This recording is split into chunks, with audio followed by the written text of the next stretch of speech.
अस्सलाम वालेकुम। South Korea में 3 दिसंबर 2024 की शाम मार्शल लॉ लगा और फिर उसी दिन खत्म हो गया। क्या ये मार्शल लॉ पहली दफा साउथ कोरिया में लगा था? हम तारीख के झरोके से इसमें झांकेंगे। पहले मैं आपको एक ड्रामाई कहानी सुनाता हूँ जो कोरिया के एक सदर की कहानी है जो खून में रंगी हुई है। आज 26 अक्टूबर 1979 की शाम से ये कहानी शुरू करते हैं। आज से 18 साल कबल यानी 1961 में मेजर जनरल पाक चेंग ली ने मार्शल लॉ लगाकर साउथ कोरिया पर अपनी मिलिट्री हुकूमत कायम कर दी। फिर 1963 में इलेक्शन करवाकर जिसमें धांधली भी हुई वो सदर बन गए और मुल्क ने खूब तरक्की की। वो एहतजाज बिल्कुल नहीं पसंद करते थे, इंसानी हकूक़ की खिलाफ वर्जियाँ और स्टूडेंट्स पर जबर और ज्यादतियाँ करते रहे। फिर 26 अक्टूबर 1979 की शाम आ पहुंची जब उनको प्रेसिडेंट बने हुए तकरीबन 18 साल हो चुके। ये खजां की एक उदास सी शाम थी। दारुल खिलाफा सियोल की गलियों में एक अजीब से बेचैनी थी। तलबा सड़कों पर आए हुए थे, फैक्ट्रियों में एक हफ्ते से ज्यादा काम बंद था, लोग सरगोशियां कर रहे थे और यही वो लम्हा था जब हुकूमती जवानों की वफादारियां टूट फूट रही थी और जो मरकजी किरदार था वो वही सदर पाक चेंग जी जो अब 18 साल से मुल्क के बिला शरकत गैर सरबराह थे, अब अपनी मकबूलियत अपने जालमाना इक़दामात की वजह से खो चुके थे। इस रात मुल्क की इंटेलिजेंस एजेंसी के KCIA के एक महफूज यानी सेफ हाउस में एक डिनर हो रहा था। छत पर लटका हुआ शैंडेलियर अपनी हल्की रोशनी से भी डाइनिंग रूम को रोशन किए हुए था। माहौल शाहाना भी था मगर इंतहाई संजीदा। हर सू खामोशी और संजीदगी छाई हुई थी।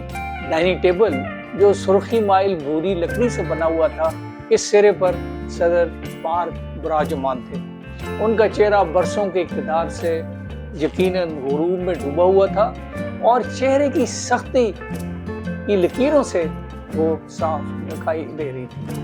सदर के दाएं तरफ चा जी चोल बैठे हुए थे जो सदर के सिक्योरिटी चीफ थे और सदर के बेइंतहाई करीब लोगों में शुमार होते थे। उनके चेहरे पर भी ताकत का नशा खूब नजर आ रहा था और वो बड़े फखरिया अंदाज से एक वाकया का जिक्र कर रहे थे कि किस तरह उन्होंने एक मुश्किल सिचुएशन को आसानी से काबू कर लिया था और सदर भी उनकी बातों को गौर से सुन रहे थे और महजूज हो रहे थे। सदर के दूसरी तरफ इंटेलिजेंस चीफ किम जे ग्यू खामोश अपनी सोचों में गुम बहुत मोहतात अंदाज में अपने कुर्सी पर विराजमान थे। चंद लम्हों बाद डिनर का आगाज हुआ। खाने के दौरान गुफ्तगू होती रही। मुल्क की सिक्योरिटी और तलबा पर कुछ तंजीमों की जानब से जो हड़तालें हो रही थी इस पर बात होने लगी। इंटेलिजेंस चीफ की नजरें अपने गिलास पर जमी हुई थी जिनमें एक कश्मकश दिखाई दे रही थी। वो सदर के इंतहाई वफादार और करीबी साथियों में से थे मगर पिछले 6 माह से हुकूमत की गैर जरूरी ताकत के इस्तेमाल और सख्त पॉलिसियों की वजह से वो अंदर ही अंदर अपने आप से उलझ रहे थे और अब दिली तौर पर वो हुकूमती तर्ज हुकूमत से खफा से थे और अपनी मर्जी के बगैर हुकूमत की कार्रवाइयों में शामिल थे। आज उनके दिमाग में तूफान सा बपा था। अचानक सदर की आवाज कमरे में गूंजी, डायरेक्टर किम, ये जो एजिटेशन हो रहा है अभी तक आपने उसमें कुछ मुस्बत इक़दामात नहीं उठाए। किम ने जवाब नहीं दिया था कि सिक्योरिटी चीफ चा जी ने कुछ तंजिया अल्फाज में पूछा, मिस्टर किम, आप कुछ ढीले नहीं पड़ गए? कमरे में यकदम खामोशी छा गई। किम ने अपनी मुट्ठी मेज के नीचे खींची। उन्हें महसूस हुआ कि ये अल्फाज सिक्योरिटी चीफ नहीं कह रहा बल्कि ये गुरूर, ये नखवत, ये सदर की जुबान बोल रहे हैं। इसी दौरान टोस्ट का ऐलान हो गया। सब खड़े हो गए। सदर ने टोस्ट के लिए हाथ बुलंद किया। बस ये वक्त था जब इंटेलिजेंस चीफ किम ने महसूस किया कि उनके पहलू में छुपी हुई पिस्तौल भारी होती जा रही है। बेवफाई और वफादारी की जंग खत्म हो चुकी थी।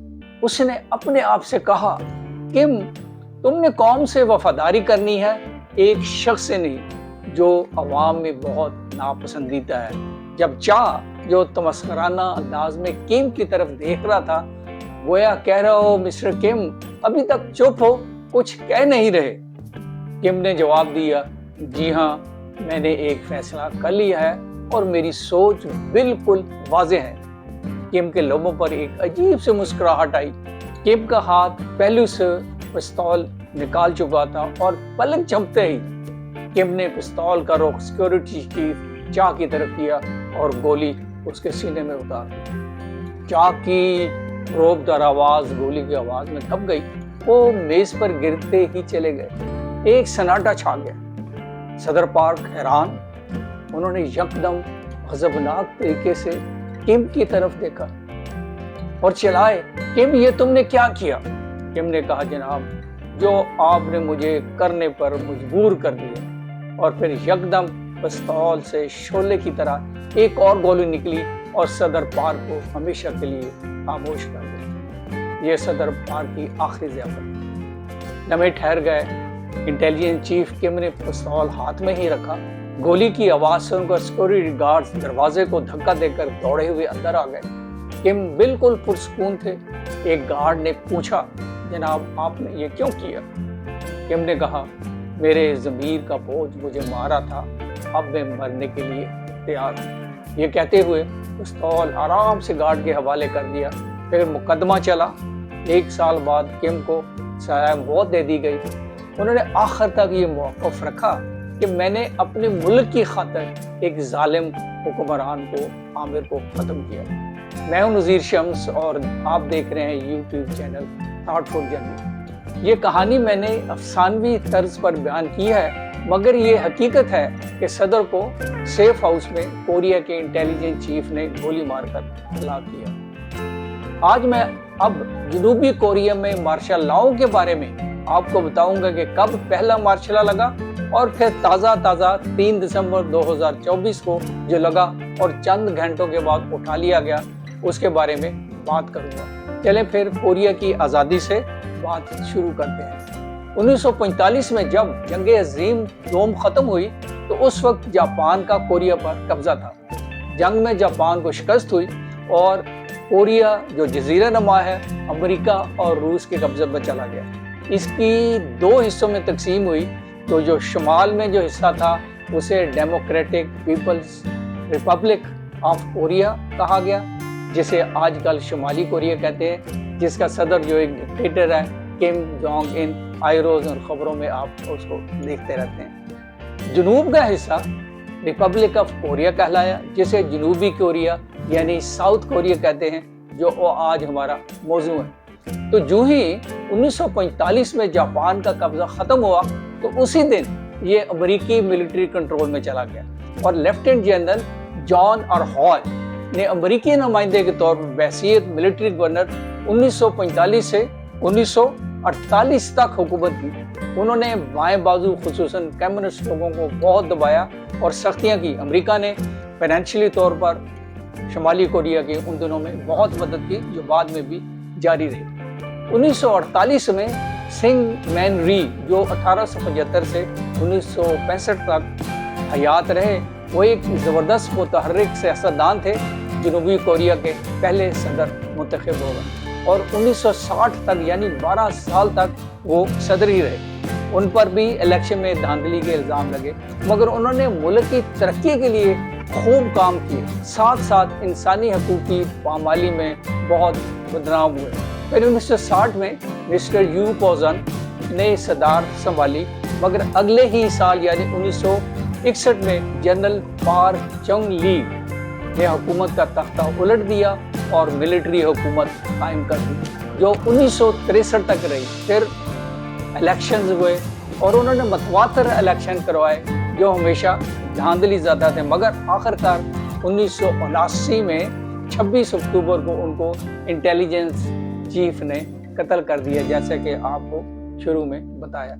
صدر پارک کو 1974 15 اگست میں قتل کرنے کی بھی کوشش کی گئی تھی، مگر یہ بچ گئے تھے، مگر ان کی اپنی بیوی چوک جنگ سو قتل کا شکار ہو گئی تھی۔ اور یہ وہی صدر ہیں جن کی بیٹی پارک گین ہائے मुल्क की 11वीं सदर थी, जो 2013 से 2017 तक फिर बदअनवानी के इल्जामात में 25 साल की उनको सजा हुई, जेल गई और फिर 2022 को उस वक्त के सदर ने उनको सदारती माफ़ी दे दी और ये जेल से बाहर है। बहरहाल सदर पार्क ने 1979 तक मुल्क के लिए बहुत मुस्बत इक़दाम किए, मगर बदकिस्मती से आमराना इक़दामात, बुनियादी इंसानी हकूक़ की पामाली और लोगों की ज़ुबान बंद रखने के वो ज़रूर मुजरम थे। ये जो जनूबी कोरिया की मुआशी तरक्की है, टेक्सटाइल, शिप बिल्डिंग, इलेक्ट्रॉनिक्स, गाड़ियों की मैन्युफैक्चरिंग,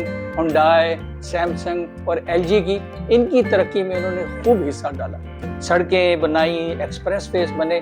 फिर 1979 में सदर पार्क के कत्ल के बाद जनरल चुन दू हुआन ने मिलिट्री टेक ओवर कर लिया और फिर 1981 से 1987 तक ये सिविल सदर रहे, मगर मिलिट्री के सहारे। उन्होंने भी डिप्रेशन को, जुल्म सितम को अपनाया, लोगों की आज़ादियाँ छीनी और फिर मुल्क में जमहूरी आज़ादी की तहरीकें चली और अवामी स्ट्रगल, जिसे डेमोक्रेटिक स्ट्रगल ऑफ 1987 कहते हैं, ने मजबूर कर दिया हुकूमत को कि वो साफ शफाफ इलेक्शन करवाए और सदर के इख्तियारात में कमी करे। और फिर 1988 में भरपूर तरीके से इंतखाबात हुए।